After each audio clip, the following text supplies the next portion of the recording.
Clip number 807۔ اس clip میں قرآن پاک کی سورہ طٰہٰ کی آیت نمبر 23 سے 28 تک کی تلاوت، ترجمہ اور تفسیر قرآن صراط الجنان آپ سماعت فرمائیں گے۔ بسم اللہ الرحمن الرحیم۔ ترجمہ: اللہ کے نام سے شروع جو نہایت مہربان رحمت والا ہے۔ لِنُرِيَكَ مِنْ آیاتنا الکبریٰ۔ ترجمہ: تاکہ ہم تجھے اپنی بڑی بڑی نشانیاں دکھائیں۔ لِنُرِيَكَ مِنْ آیاتنا الکبریٰ، تاکہ ہم تجھے اپنی بڑی بڑی نشانیاں دکھائیں۔ یعنی اے موسیٰ علیہ السلام، ہم نے آپ کو عصا، سانپ بن جانے اور ہاتھ روشن ہو جانے کے 2 معجزات اس لیے عطا کیے تاکہ ان کے ذریعے ہم آپ کو اپنی بڑی بڑی نشانیاں دکھائیں۔ کلیم اور حبیب کو دکھائی گئی نشانیوں میں فرق۔ اس آیت میں اللہ تعالیٰ نے اپنے کلیم حضرت موسیٰ علیہ السلام سے ارشاد فرمایا، لِنُرِيَكَ مِنْ آیاتنا الکبریٰ۔ ترجمہ: تاکہ ہم تجھے اپنی بڑی بڑی نشانیاں دکھائیں، اور اپنے حبیب علیہ السلام کے بارے میں ارشاد فرمایا کہ لَقَدْ رَأَىٰ مِنْ آیَاتِ رَبِّهِ الْكُبْرَىٰ۔ ترجمہ: بے شک اس نے اپنے رب کی بہت بڑی نشانیاں دیکھیں۔ ان میں فرق یہ ہے کہ حضرت موسیٰ علیہ السلام کو جو بڑی بڑی نشانیاں دکھائی گئیں ان کا تعلق فقط زمین کے عجائبات سے ہے، جبکہ سید المرسلین علیہ السلام نے اپنے رب کی جو بڑی نشانیاں دیکھی ہیں ان کا تعلق زمین کے عجائبات سے بھی ہے اور آسمانوں کے عجائبات سے بھی ہے۔ اذهب الى فرعون انه طغى۔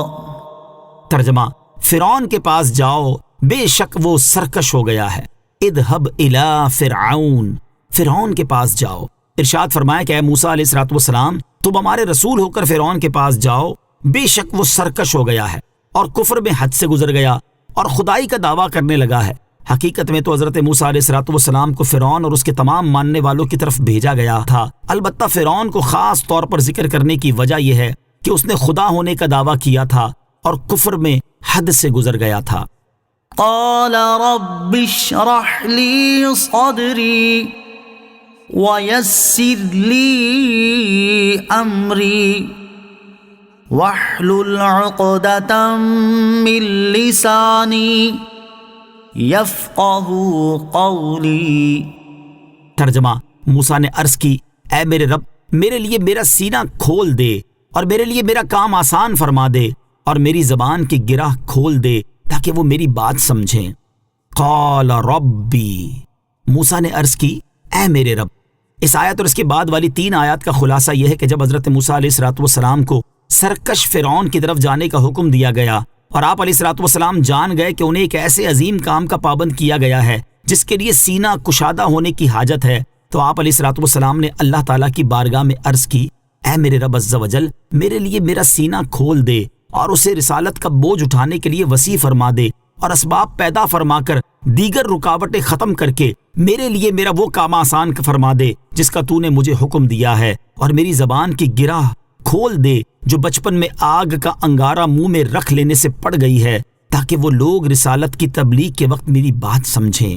وَاحْلُلْ عُقْدَةً مِّن لِّسَانِي، اور میری زبان سے گرہ کھول دے۔